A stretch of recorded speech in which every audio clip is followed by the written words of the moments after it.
Alright! At ayun nga guys, andito na naman ako at na-miss ko nga itong pagbablog guys. So medyo na busy kasi tayo sa mga kabuhayan natin nung nakaraan, kaya naman ngayon lang ulit tayo nakapag-vlog. At for today's video nga guys ay magpo-food trip na naman tayo. At ayun, dito nga namin sinubukan uling kumain sa Blackpink 199. At alam nyo ba dati trending talaga tong samgyupsalan na to dito sa lugar namin. At ilang beses na nga rin kami nakakain dito dati, lalo na nung mga kasagsagan na sikat talaga sila. Pero noon isang napansin ko sa kanila, kaya matagal din kaming hindi kumain dito sa kanila, ay inalis nila yung promo nila na Only Lettuce. Kaya yun guys, doon na lang kami kumain sa mga samgyup na may Only Lettuce. Pero dahil ngayon nga ay nabalitaan namin na nag-comeback na sila sa kanilang dating promo na 199 na Only Meat, Only Side Dish at Only Lettuce na rin. Kaya ito, bumalik uli kami dito at sinubukan uli namin kumain dito. At nung pagdating namin, inoferan din nga pala kami nila ng kanilang 249, mag-add ka nga lang ng 50 pesos sa kanilang 199 promo ay meron ka ng Only Siomai, Only Fried Chicken at Only Dessert. At ayan nga guys, kung makikita nyo, bukod nga sa kanilang samgyupsal ay meron na rin silang mga fruit soda, fruit tea at mga milk tea.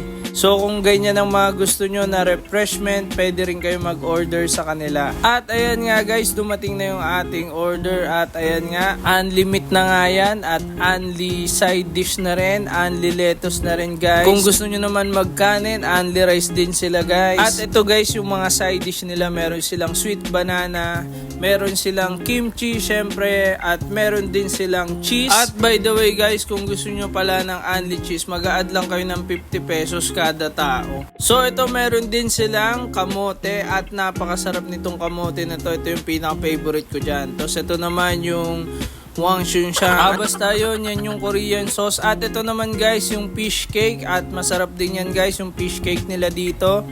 Tapos guys, syempre hindi mawawala ang paborito nating kimchi. So meron silang kimchi. Tapos meron silang matamisan na mani.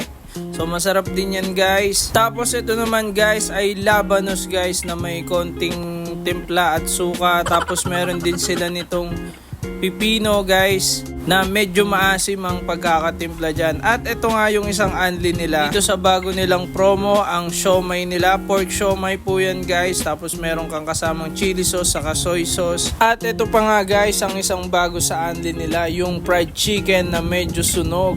Joke lang guys, sakto lang naman yung luto. At tinikman ko nga yan guys, tapos sinasawsaw ko pa yan sa cheese at napakasarap naman talaga ng kanilang chicken. At nung napansin nga siguro ako nung waiter nila na nagbablog ako guys, yung sunod na hingi ko ng chicken, parang nagtaka ako kasi nag-iba na. Tingnan nyo guys.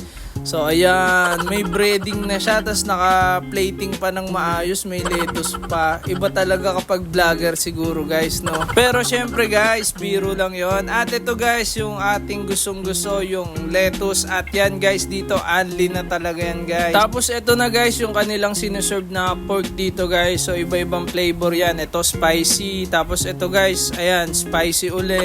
Tapos ito naman guys, parang soy flavor naman siya yung kanyang nilagay na sauce dito. Tapos ito guys, parang soy pa rin pero may plain sila dyan guys. Di ko lang ata na videoan.